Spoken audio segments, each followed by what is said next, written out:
Anyway, let's jump into this. I'm excited to see what Ryhkker has to say. To my knowledge, he's the first person that is ever allowed to talk about Diablo 4 Endgame and their experiences that actually played it, other than just like random like YouTube videos and like like random leaked YouTube videos and like random people post on like 4chan and Reddit talking about their experiences. So let's jump right into the news. Here we go. Hey folks, this is Ryhkker, Hey and I folks. got to co-host the latest Diablo 4 developer live stream update. Blizzard invited me to come play the game for a few days, talk to devs, and then co-host the stream. And He did a really good job in this developer interview, right? He did do a good job in this interview. ask some questions, shed some insight into my experiences. Adam Fletcher would typically host these updates, so I was there to be the relief. I was there to be the Ryhkker to Adam's Picard. So in this video, I'm going to talk about that, my experiences Nice Star Wars with reference. playing the game. So as I dive now into that, what's it like to play Diablo 4 Endgame? I'm just going to say that this video will be more conversational, more live stream-like, a little less edited than my regular videos, less edited, less produced, less scripted than my regular videos. So first off, I was given a suite of endgame characters to play. I got to play every class. The characters they had set up for me ranged in level from 45 to 75. And jumping in, the first thing that I wanted to do was take that level 45 rogue and go do the Capstone. Keep in mind, level 100 is max, right, for all your Paragon points. So he got to play a character that was 25 levels away from max, right? Dungeon. So to clarify, you finish the campaign. After that point, you can unlock the full suite of endgame content via completing your first Capstone. So it's not endgame then. No, so endgame unlocks after you do, he's talking about right now. Endgame unlocks when you do your first Capstone dungeon. Past level 50 is literally just Paragon points, right? And you get like 220 Paragon points that you can distribute through your Paragon boards. Through data mining stuff, we don't really know confirmation. They haven't said how many boards there are, but it looks like most classes got like 9, 11 boards each or whatever. We don't know how many boards you could actually utilize on your build. We don't know if you could just use like 3 builds or 5 boards and just like throw out your points and stuff. Yeah, what's the limitation for Paragon board? The board itself or the points? Can I have 9 boards and just like, you know, put all my Paragon points to the 9 boards? Or can I have like 5 boards and just put all my points there? Yeah. Dungeon. That's how you unlock the third world tier Nightmare. But this dungeon is level 50. The monsters will not scale down to your level. So I'm assuming they gave me a 45 character because maybe that's the level I could expect to be when I finish the campaign.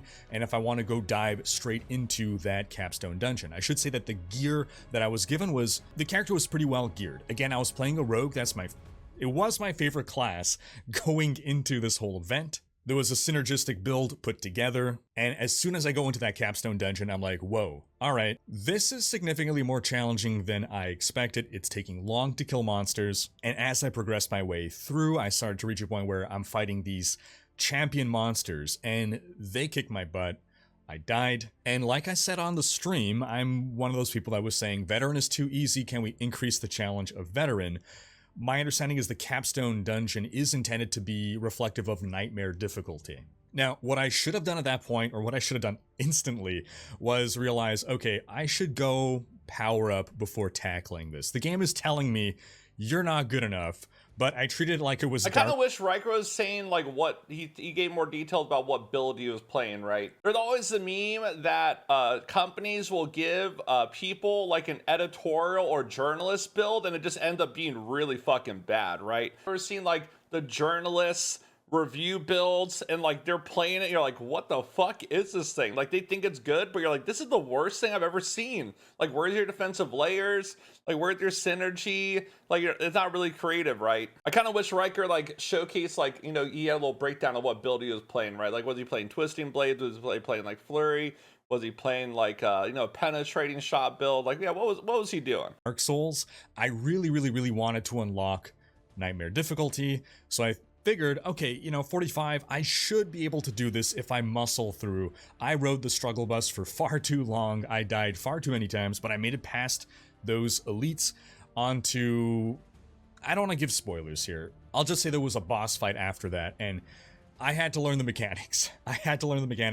Altogether, I had to go back. I had to do some upgrades. I changed my build a lot. I respecialized a lot into single target damage. This was even before, just to handle the elites. I actually went back to town and I crafted, fully upgraded all of my gear. I didn't change the gear that I had, but I used the crafting system to upgrade the gear to its max to be able to put out enough damage to actually take down the boss fight. So overall, I would say that it's a gear check and a skill check. Now, I'm not a pro player. I am, I'd say maybe I'm above average. If you look at the grand scale of all players that play, sure, I'm above average, but I am nowhere near a super skilled player. In the beta, I hardly died. I pretty much only died against a Shava, just to give you some ballpark of, you know, not total garbage.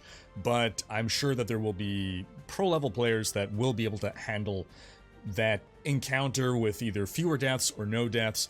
But again, if you're hardcore, I would not just waltz in casually. And I think that level difference as well really makes a difference, because my next Capstone dungeon experience, the second one to unlock the highest difficulty tier, I believe that's at 75, I was the same level as the dungeon. And that one went so much better. Despite it being the higher tier Capstone dungeon, I was of the correct level.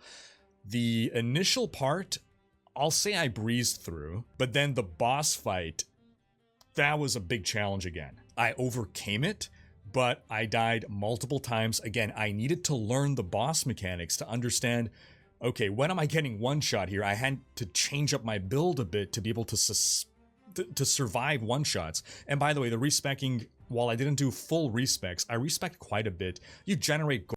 This is kind of like what I heard through the grapevine over time is in Diablo 4, you want a really defensive character. This is what everyone's told me through the grapevine. They said, trust me, Modz, you want a really defensive character. And that's all they've ever said to me. Gold rather rapidly. And this reinforces that he is getting one shot in Capstone dungeons, you know what I mean?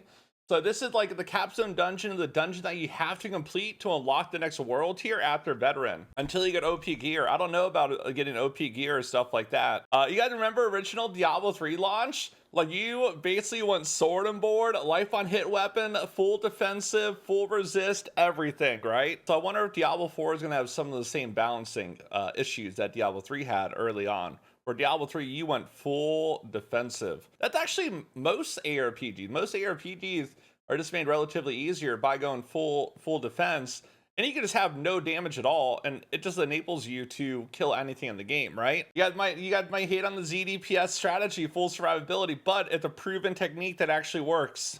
Can you do full respecs constantly throughout the day? No, but you could afford to respec quite a bit. Even at level 75, I was respecking things, I was earning back the gold. It wasn't a big deal, but again, I wasn't doing full respecs. I was redoing some Paragon nodes. I think I respect a whole Paragon board.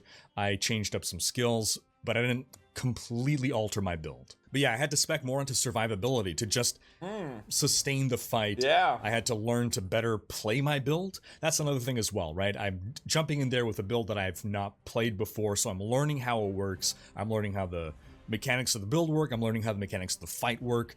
And again, I would almost advise a hardcore player, maybe just try softcore first, just to know what you're up against. I'm going to be super impressed with all you hardcore players who are going to, on your first go, survive all these fights. In general, things are well telegraphed. That's what softcore players always say. Softcore players always are trying to get you to play softcore. Let the hardcore players enjoy hardcore, okay? That's why it's called hardcore. But it's a skill check. You're going to have split seconds to react to what you're seeing. And if you're not spec for survivability, there will be one-shots. At that point, I was playing a sorcerer, and I basically changed my build around to generate shields every time I used a cooldown, and I was timing my skills in cadence with the boss's attack. Spending 100 hours at 100, then getting one shot. You basically mean Path of Exile? Maybe not 100 hours, a couple hundred hours. Yeah, man, it's the same thing here, you know what I mean?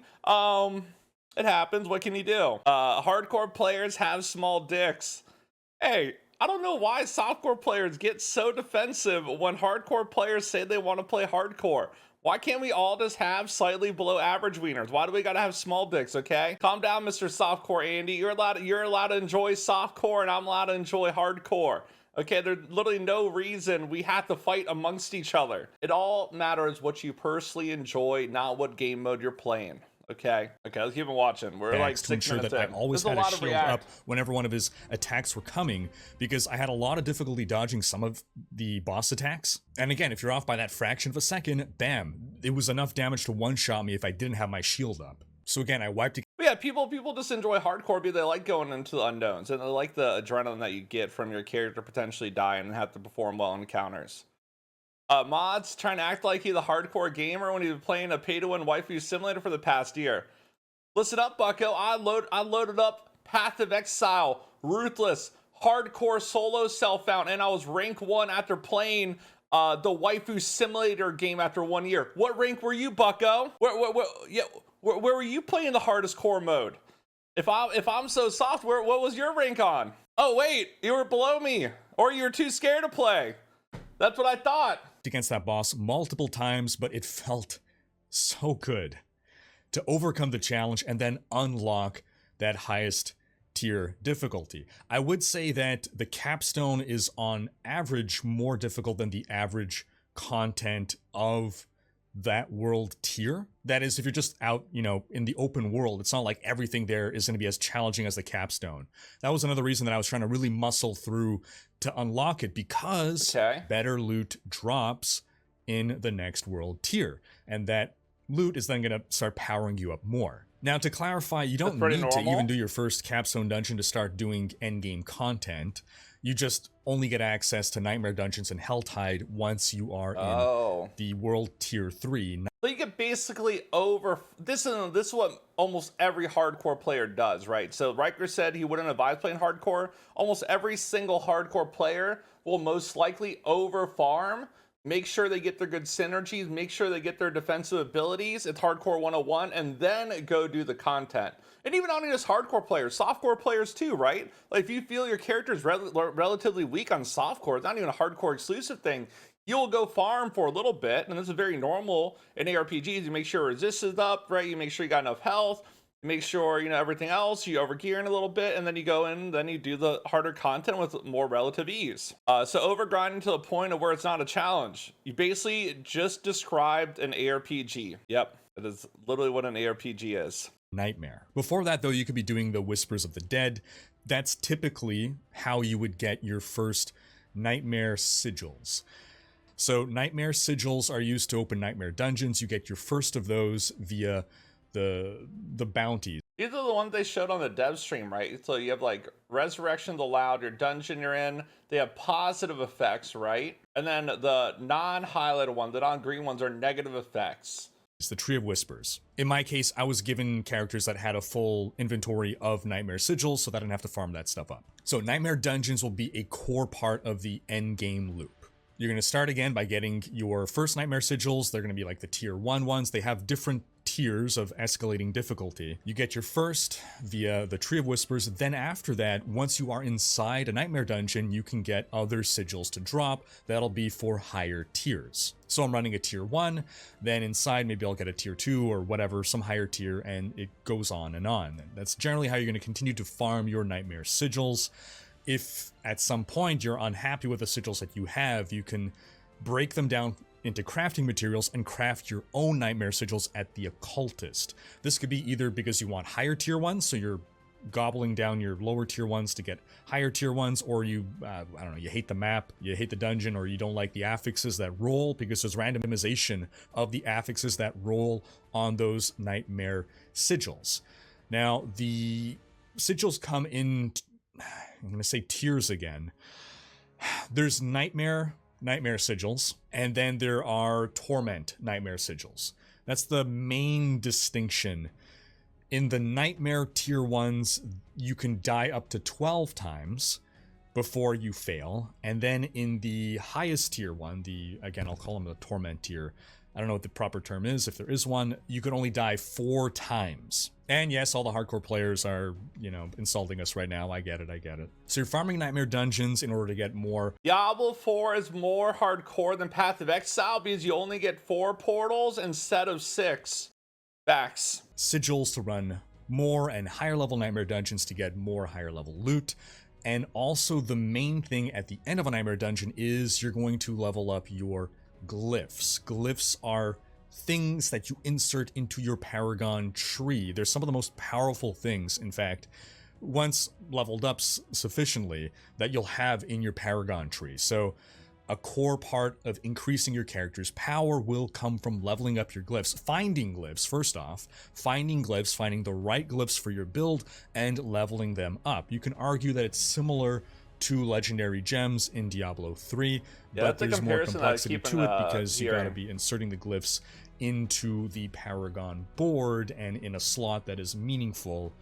We'll talk more about glyphs in a bit here when we talk about the Paragon boards. Again, the Glyph and Paragon board system does seem quite interesting, though. From what we see, it is going to lead to a lot of build diversity and possible min-maxing, right? And you could definitely make spreadsheets and, you know, squeeze out more damage and survivability from them. I'm just wondering what type of limitations these boards have in place, because they haven't really, between the developer live stream and everything else, they haven't really given a breakdown of what you can and can't do with them. We know, like, we know about a certain amount of boards, right? We know about like 9 or 11 boards, right, for each class, something like that. We know you could like mix, you know, place them, you could rotate them, you could like distribute your skills where you want. You have your different tiers of nodes and stuff. You have your glyphs that you level up from completing your dungeons. But how many boards can you use? Is it restrictive? Can I use like all the boards? Is it limited by Paragon points only? Because it's like what, 220 Paragon points that you allocate there? Yeah, well, is there any limiting factors or the thing that could try to control on how you place stuff? Give it a month and every class will have a best board set that everyone will use. Like every game.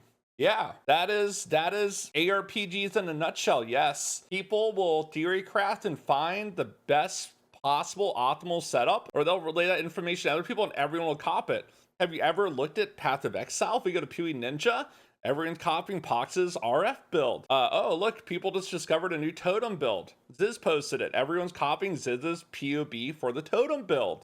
This is not unusual. Yes, people always gravitate towards the strongest build, and you can't control that. If a build is doing 1% more damage than any other build, even though it's less fun to other build, a lot of people just play the build that does 1% more damage. You don't have to copy other people. You found that very boring. You don't have to, but a majority of people do because they don't have the time to invest in customizing and min-maxing their own characters. So that's why build guides are so popular and prominent. If you ever go look at YouTube or like any forum for any game, usually whenever a new patch comes out, the top viewed subjects are the best build or tier list of that particular patch, right? Like if you go like a new World of Warcraft patch comes out, new Destiny patch comes out, new strongest like weapon build. People just always go the strongest builds, right? Now, I'm not saying everyone copies a meta build, but I'm saying a majority of people do. There's people out there that like to experiment, they like to go against the grain, and they like to just try different things, whether it's going to succeed or fail. Main focus in playing the game was to understand, what am I going to be doing every day in Diablo 4? What is the experience going to be?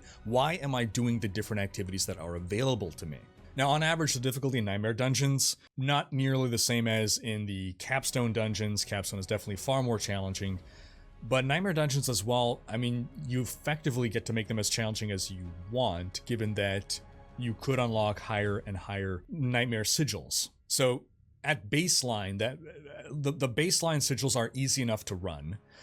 And if you want to be farming more rapidly and more efficiently, then you can run lower tier sigils. But again, you're rewarded because you only have a finite number of resources of these sigils. You are rewarded for not just doing the easiest content over and over, but rather for, I guess, tackling the content that you can efficiently handle. Efficiently, I suppose, an asterisk, as we figure out what efficiently means in this game. In Diablo 3, efficiently means 2.5 to 5 minutes. But all this to say that Nightmare Dungeons are certainly things where you don't have to be slamming your head against difficulty-wise. The most challenging things that I experienced were those Capstone dungeons.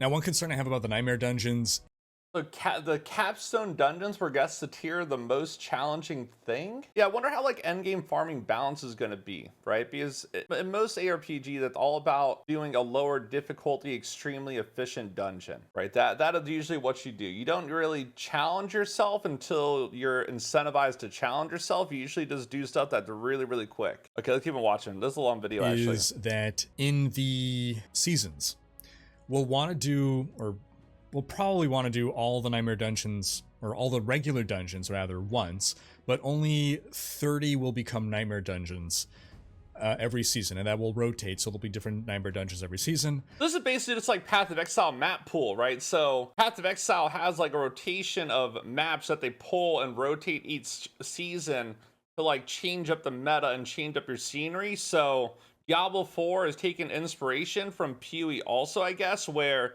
you're not going to be able to do all 150 or whatever it is dungeons of the Nightmare sigils. You're going to have a smaller pool that they're going to rotate, which I guess will help obviously keep the game fresh. Also, another thing, right? They have announced that they want to do seasonal content, and they did say there was some competitive type thing. So I don't know exactly what they're going to do yet for seasonals and for competitive stuff or leaderboard related stuff.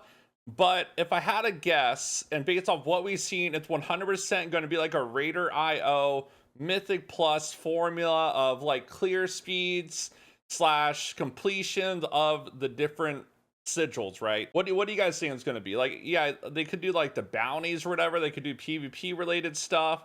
But I would probably think each dungeon would have its own particular leaderboard, and you would have like a little calculation to like figure out who's the best overall, and then maybe they'll have like a leaderboard based off level. You don't know what a sigil is. It's like a Nightmare sigil. It's like basically their endgame rifting mapping system. My concern, I can already foresee people complaining like, hey, how come we can only do these 30 dungeons out of the 115? Why can't you just let us do all 115 or however many dungeons there are in the game as Nightmare dungeons? Again, this is something that we'll only really realize after we experience the season. We'll find out whether the 30 is enough or not, and I'm sure. Yeah, Nightmare Sigil is a normal story mode dungeon, but with affixes on it that make it more difficult. It's essentially a map or a greater rift of Diablo 4. Right? That's what it is. I'm sure if it's not enough, they'll be open to increasing that number. So that pretty much covers the Nightmare dungeons. Then there's Helltide. And Helltide is where you can target farm specific item drops. We'll explain why in a bit, as well as it's pretty much the only place that you can get certain important crafting materials. So the Helltide and the Nightmare dungeons are part of your core gameplay loop at the end. You have reason for wanting to do both of them, and there are things in each that you cannot get in the other. That said, Helltide, they're just terror zones, right? They're terror zones from Diablo 2. They're areas that are influenced with harder mobs for a limited amount of time that allow you to go and farm them, and then once you go and farm them, there's like chests that you can unlock that allow you to focus farm certain slots. So let's say you want a helmet, and potentially you want like a Shaco helmet, right? You want a Shaco, you can just only open up helmet slots and potentially get a Shaco there. And I guess there's like other things that drop there also, but that's what we kind of like know about the terror zones of Diablo 4 so far. It sounds like XP farming will not be relegated to one or the other. I asked about this and they said monster density should kind of be the same, so it's not like in Diablo 3, for instance, where there is an activity to do that is the maximum XP farm. Asterisk, I'm sure pro gamers will find what is the most effective thing to do for XP farm, but from a design perspective, nothing is designed to be, oh, this is what you want to do to grind XP. So I think we didn't have time to really dive too much into it, but Helltide has a bunch. This is a bold statement. I could pretty much guarantee probably second day people or endgame people are gonna find the most efficient way to grind that XP, and everyone's gonna do it, right? It doesn't take long. You find like something bugged, you find like a good density of mobs, you find like, let's say on the beta, right? We found the server sharding issue where you could just leave your party and join a party and you could just get unlimited loot that way. And I think Blizzard knows this, but you could do this for Obel events. I tried it during the beta. I didn't show people too much, but what I did is I had people, so I was farming like, Obels, right? So basically when you're doing Obel farming, they have set spawns in the world, and in different layers they spawn. what you could do is you could have people in your different layers. It's kind of World of Warcraft had this issue. I remember, I think a team got banned for it, right? He leveled up to max level really quickly. You can finish your oval, someone else could invite you into theirs, you get the experience, and then you can invite into another one, then you get experience. I could definitely see people abusing the world sharding stuff, and I don't know how crazy it is going to get endgame wise. It was pretty strong during the beta, where I could farm my max ovals within a couple minutes. But yeah, you're able to gamble really easily there. Bunch of random events that can spawn within it that are different and distinct from the random events that naturally spawn in that zone. So Helltide is basically something that takes over an existing zone in the game. It, in addition to having the regular monsters spawn there, it starts to spawn demons. And in addition to that, Helltide specific events, I think they override, they override the regular zone events. So there's a few different Helltide events that can spawn. I'm not going to get into spoilers there. There's also roaming boss monster encounters that you can run into.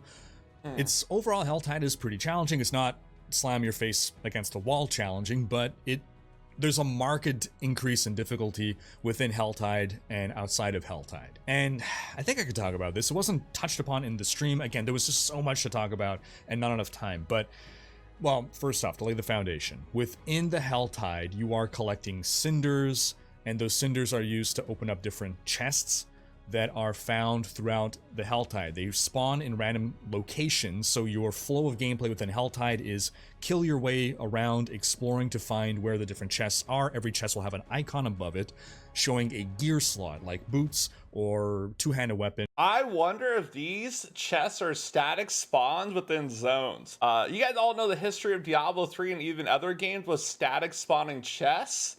Hopefully they're somewhat random, but what will happen if either static spawning chests? Well, we already know it'll get abused to hell, right? It'll get absolutely abused like crazy if there's static spawns. We'll see though. I guess we'll see. And it'll show you the cinder cost to open that chest. So you're killing your way around, you're picking up cinders, and you're determining which chest do I want to open. Now there's, and again, I think I could say this, there's one chest that's randomly within the area.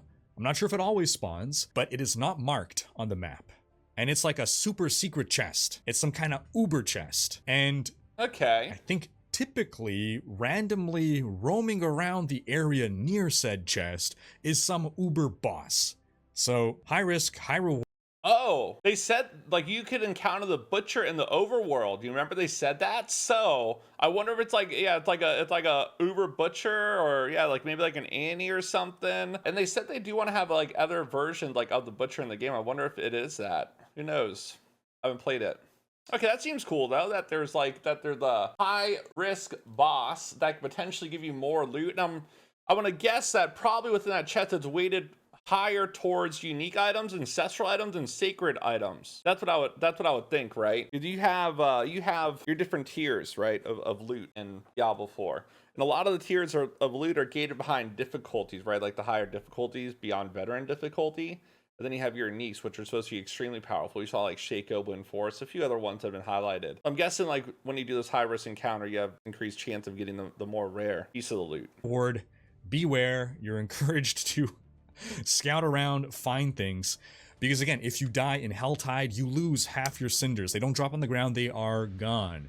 Helltide lasts 1 hour, so my first Helltide I joined in with only 20 minutes left, so I only could farm up a certain amount of cinders. But you want to be making choices again on, all right, what gear slot am I target farming for? If you're searching for unique items, for instance, you know exactly what unique you might be hunting for. Maybe a Shaco, a Harlequin crest rather. You're going to be looking for that, you know, okay, Helm, I got to find the Helm slot. I'm going to go for that.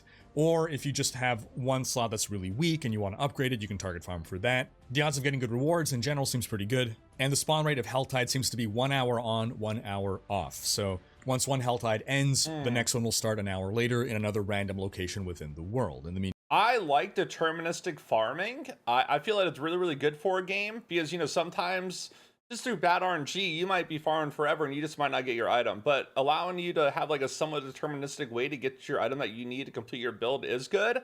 Now, The fact that they're going to have 1 hour off, I can already see more casual gamers complaining about this. Players that only have a very limited amount of time. I could probably definitely see the feedback of a lot of players wanting Helltide to always be on and just rotating every hour, because you're going to see people, hey, I just got done like feeding my kids. I just got off of work. I have like 1 hour to play. I'm logging in.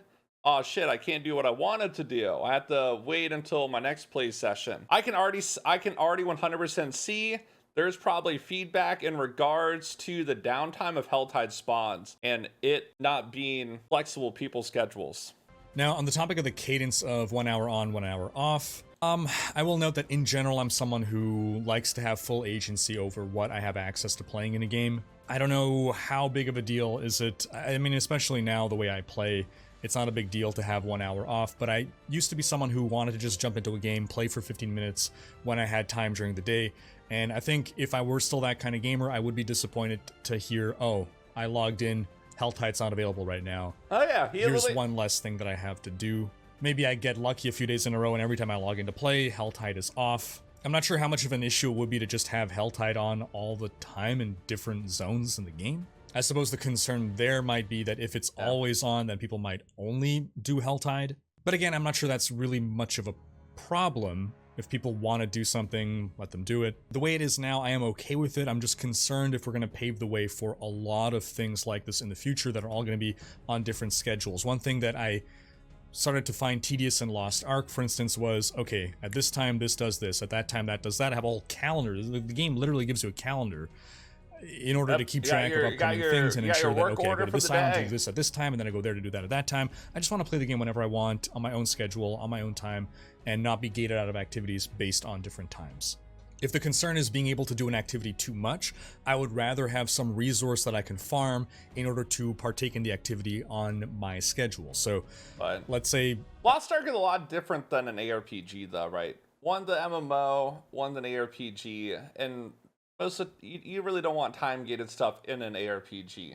Even MMOs, I guess a lot of MMOs have been gravitating away from dailies and time-gated stuff. They've been making their games a lot more casual friendly. Lost Ark is looking to redesign like day-to-day content flow and time-gated stuff and new player experience stuff. A Helltide key that you unlock, and then bam, you consume it, and now a zone becomes Helltide within your instance. For argument's sake, this doesn't have to be for Helltide, but for other such events.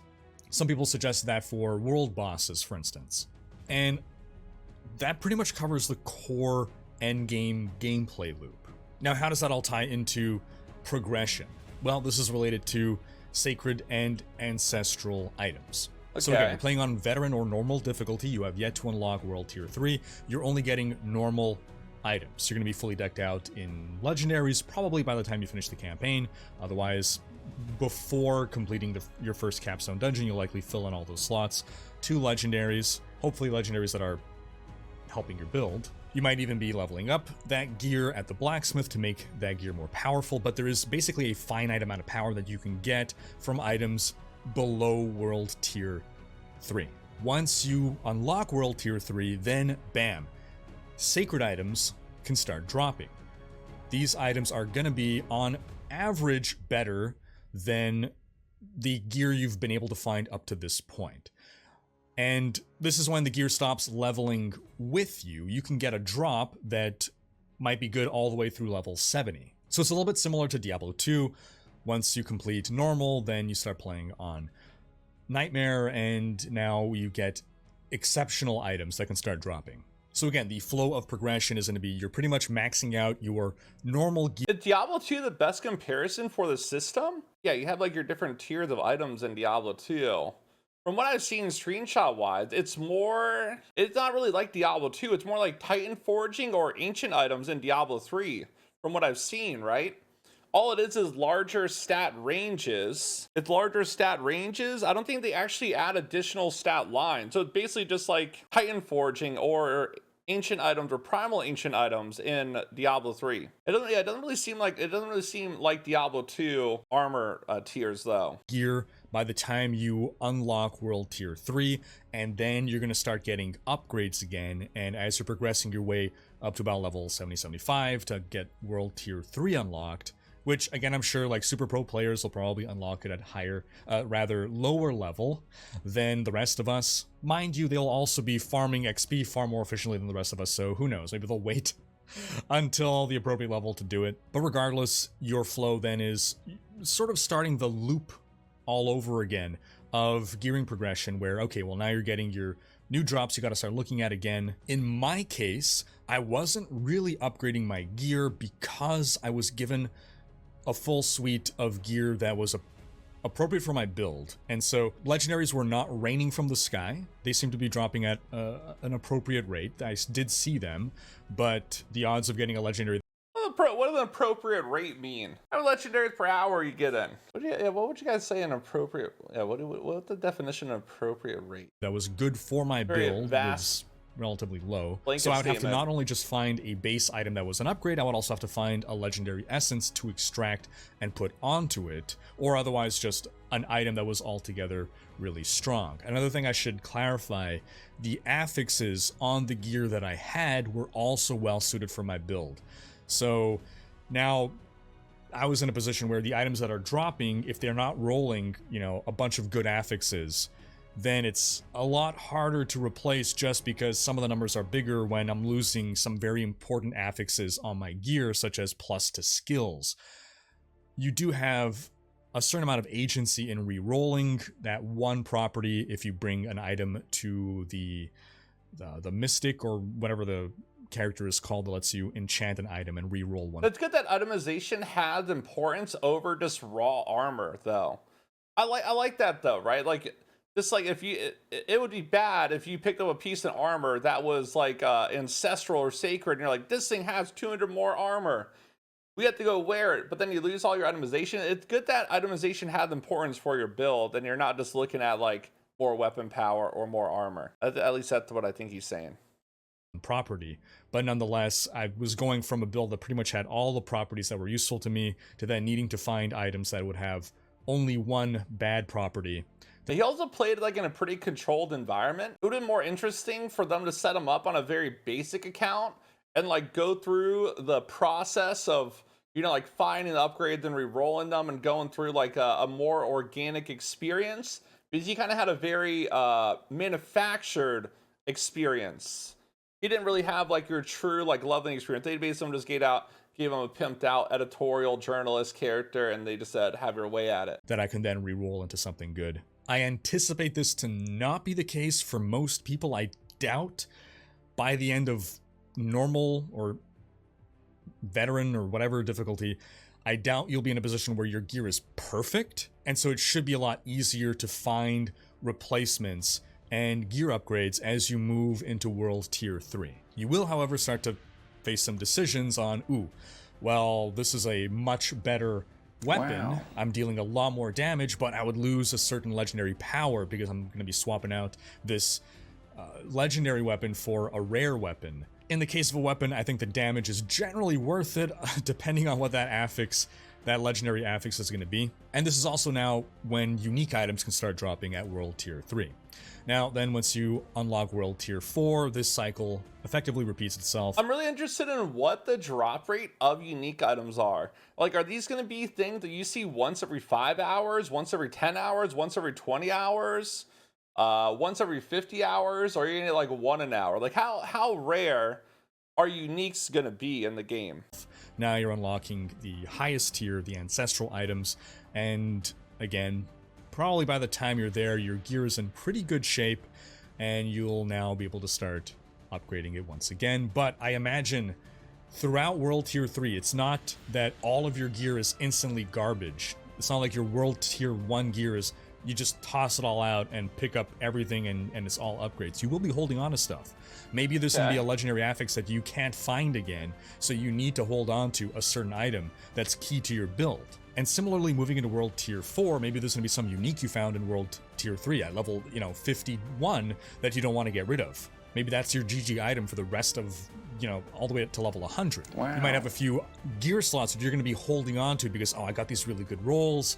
And yeah, even though... Itemization definitely matters in Diablo 4. It's more on the basic side. It's more on the basic side, right? But you have to remember, Diablo 4 is launching at the base game, right? They want to continue to expand, add stuff to it, and continue to support it through season. That's what they've said and iterated on most of ever since they started doing it, right? So there'll probably be more added complexity. There'll be more customization stuff later on. The biggest thing for me right now, looking at Diablo 4, you're just looking to see if the base game is good, and if the end game content, the replayability is fun. Then hopefully, you know, they just keep on juicing it up and juicing it up and juicing it up, and then the game gets better and better and better over time.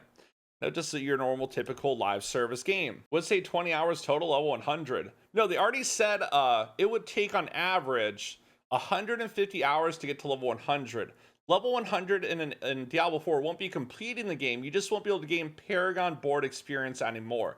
So your character power, in regards of like how many stats you allocate on a Paragon board, I believe it will be completed, but you'll still be like min-maxing stuff and getting better gear. D4 JSP is going to launch. A majority of items in Diablo 4 are not tradable. Like, so all your best in slot items, uniques, ancestral, sacred items, legendaries, these are not supposed to be tradable, and you're actually have to grind and play the game to get them.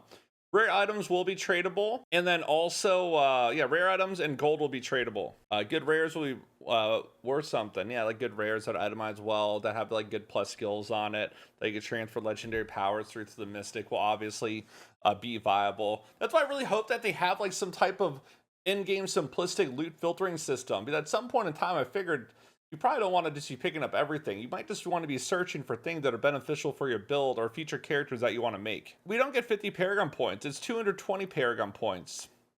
It's 50 levels. It's 50 levels of Paragon. So 1 to 50, right? And then 50 to 100, or 51 to 100 technically. But you get 220 Paragon points to allocate, not 50 only. So 50 Paragon levels, 220 Paragon points to allocate.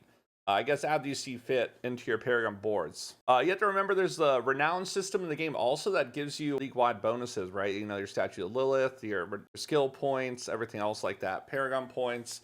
So you have to do your achievements, completionist stuff to unlock more stuff too. So yeah, renown is going to play a role in your character progression. It's not like there's such a thing as gear score that is more than just a number. It's not like a higher level item is inherently superior than a lower level item. Affixes will matter. It's just that the higher tier items, the ancestral items, can roll higher stats. Also, some uniques are going to be far rarer than others, is another thing to bear in mind. Now, I didn't get to experience this because it's only something that comes from months of playing the game, but it does sound like this is the god drop that I've always been hoping for. You have some items that are super rare, or at least more rare than all the other items, such that when you get one, you feel so awesome to have found it. This is something that I was hoping. I love these long-term stretch goal ultra rare items. It just gives you something to look forward to or something to try to focus farm. Yeah, it's like Diablo 2 when you get Ethereal's Might, right? Or you get like a good high rune drop. Diablo 3, yeah, me for Thunder Fury. The thing about Thunder Fury, when I grinded for like 5 months straight, every single day for Thunder Fury, it was a common drop. I just had bad RNG. Everyone else had one.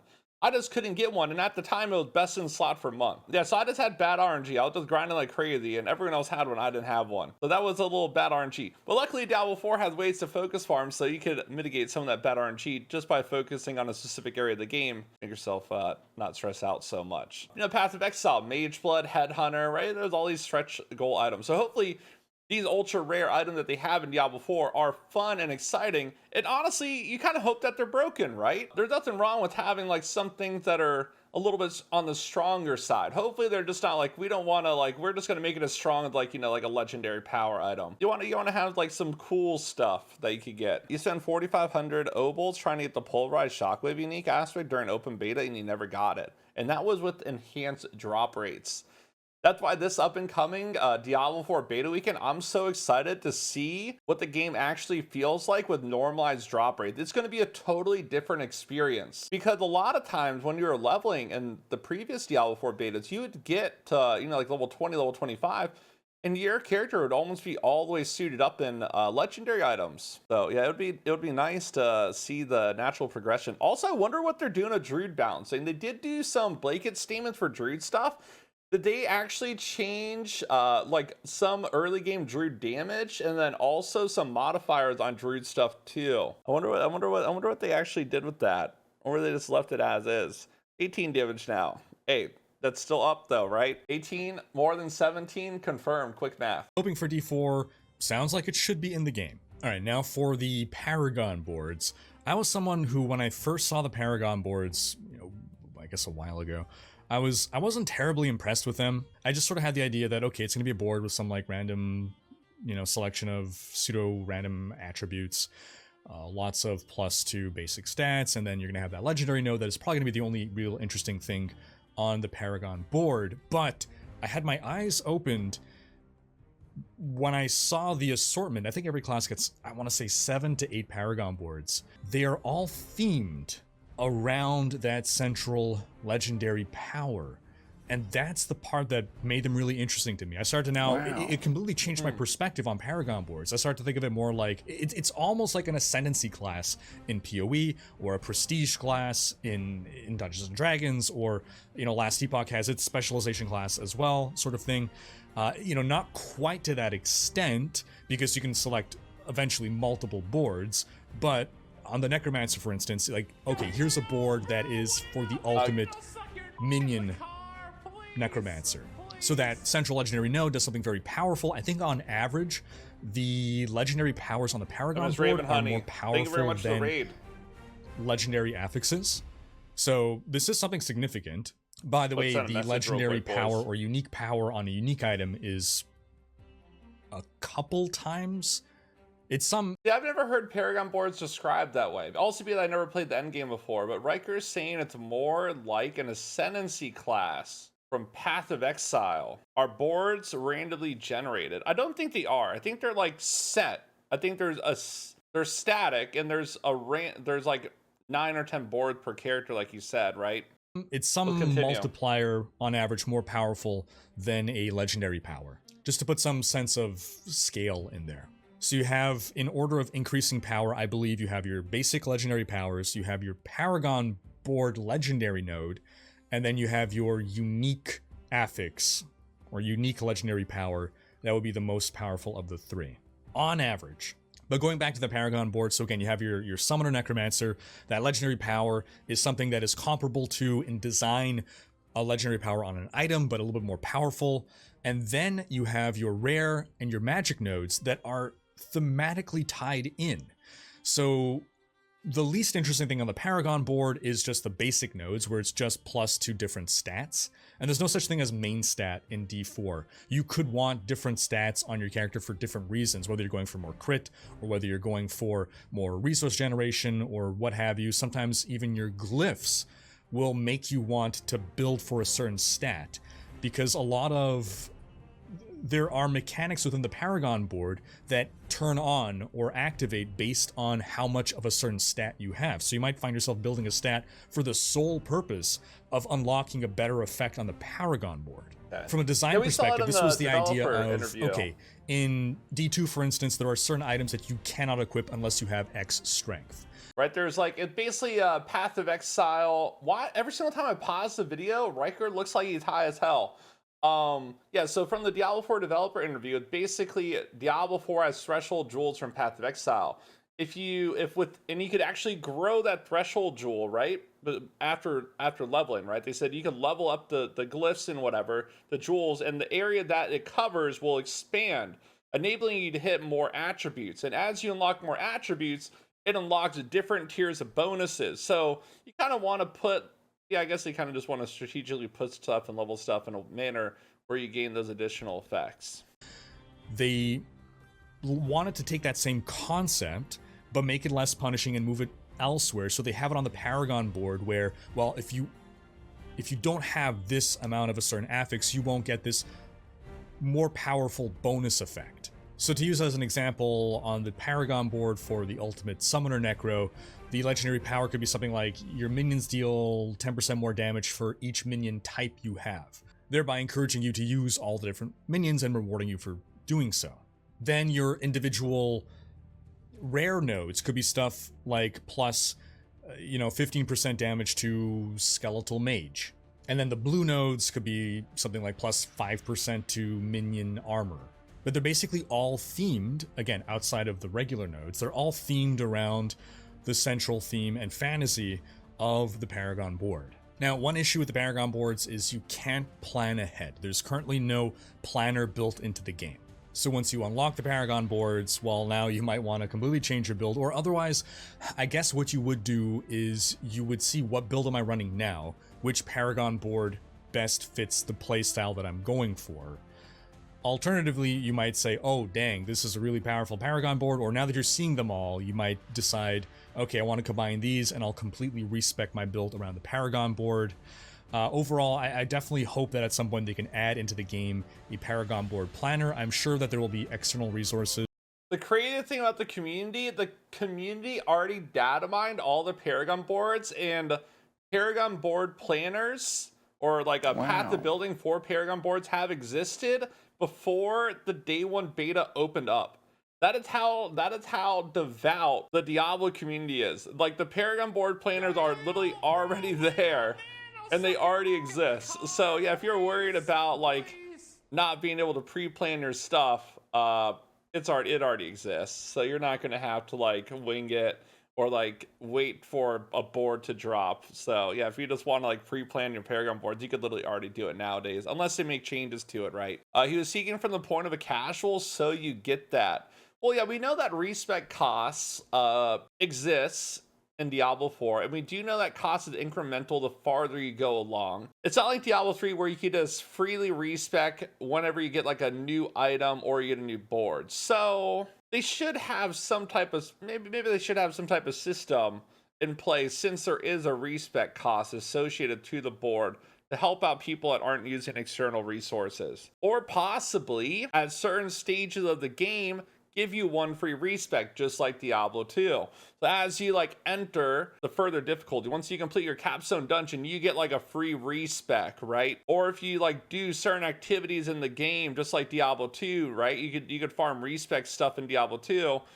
You could do that also. But it doesn't seem like they want it to be as casual as Diablo 3. They want your character decisions to be a little more meaningful, but not set in stone, right? They don't want your decision to be set in stone permanent. A little more less casual in Diablo 3 in that regards, and they want you to have a little more investment in your character. To do this planning, I just like when things are available to us within the game. The less you need to tab out or have a second monitor up to do things, I think in general empowers players, because not everyone is going to go do that. Not everyone will go to these other websites and use build planners and whatnot. I feel quality of life stuff should be in the game itself and not have to come from the community. I love community resources, don't get me wrong.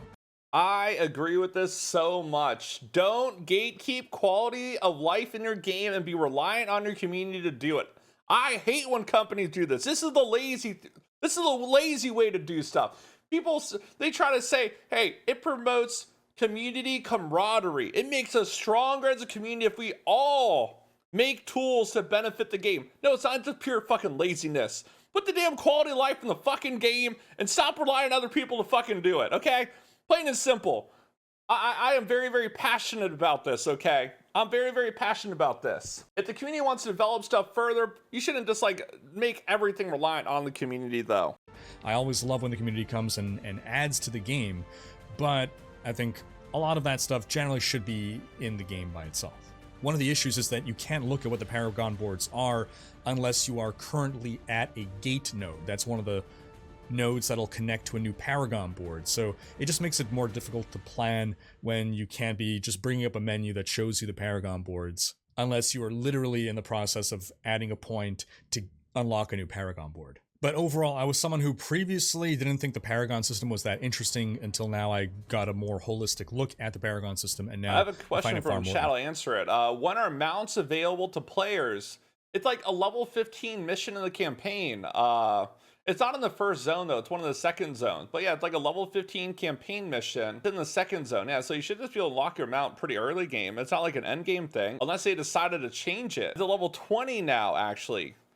Oh, they changed it. Okay, level 20 then. So it's still early game, but level 20. Mounts unlocked through completing a quest line. You progress naturally through the main story campaign. Mounts have an assortment of customization options available to them, such as different type of mounts, armors, trophies. Of this is the cry of Ashaba. Mountain Trophy reward that can be earned from the up-and-coming Server Slam.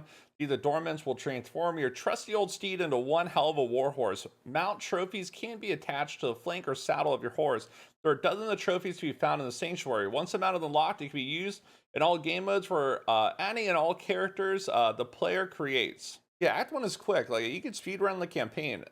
As long as you're not like dilly-dallying and doing a bunch of overworld stuff, you could go through the campaign area pretty quickly, right? Interesting. So again, I got to play all 5 classes. Going into the week, my order of preference of the classes. Rogue was my favorite, followed by Necromancer, Sorcerer, Barbarian, and Druid and dead last, with the Barbarian and the Druid being classes that I wasn't crazy about, and the other 3 being classes that I enjoyed and would want to play. I think that order has completely reversed now. I still believe I'm going to start with a rogue simply because rogues have super mobility, but that mobility becomes less meaningful when the content becomes more challenging. Mobility is always important for evading damage, but hypermobility lets you get more rapidly from quest to quest, so I think it's going to be the fastest to go through the campaign, but you start dropping a lot of those mobility powers when you're facing higher difficulty things in order to deal more damage or have more damage mitigation. So my 45 character was my rogue. That might be why that was my least favorite, just because I really slammed my head against the wall difficulty-wise. My favorite was, I played 2 different druid builds. My favorite was the permanent werewolf stormcaster druid. It felt so good. I was never at resource loss. The build just gelled. Now, I need to stress, I was given fully synergized items and toolkits. These were fully put together and thought through builds. So what is the experience with just random gear on and a random build? I can't speak to that, but I just love the gameplay flow of that druid build. It felt so smooth, which was in stark contrast to my experience in the beta. And then my second favorite was a barbarian. It's almost like early game of an ARPG is not a sure way to determine a character's true endgame potential. This is a big one that a lot of people fail to understand. What you're really looking at as character early game is their tool set that potentially allow them to survive, not the 17 damage that they're doing early on. But a lot of people are focusing, saying Druid is going to be the worst class, and Ryhkker played the endgame, and he's saying a lot of different stuff. It's almost like you got to remember my tier list that I came up with, and everyone was saying copium about this. I even got it up right here. My prediction for class endgame strength for Diablo 4. Look at that. You guys see that I ranked Druid as 2nd. I put Barbarian as 1, then Sorc, then Rogue, then Necromancer. Boy, I have a feeling that I potentially might have been right on my guesstimation on what classes might be the strongest in endgame, based off what Ryhker's saying here. About he was saying there's a lot of one-shots in endgame, so you need a very defensive kit. This is the Hopium order. He's saying that other classes lack some survivability.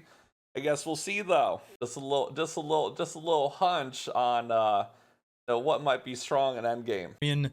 It was a berserking build. It all revolved around benefiting from berserking as much as possible and buffing berserking, and again, it felt really good to play, really smooth. I'm not crazy about melee in general, so it was a step down from the druid with regards to just what I enjoy playing, but the build felt good. Then my third remained the sorcerer. I played a lightning build.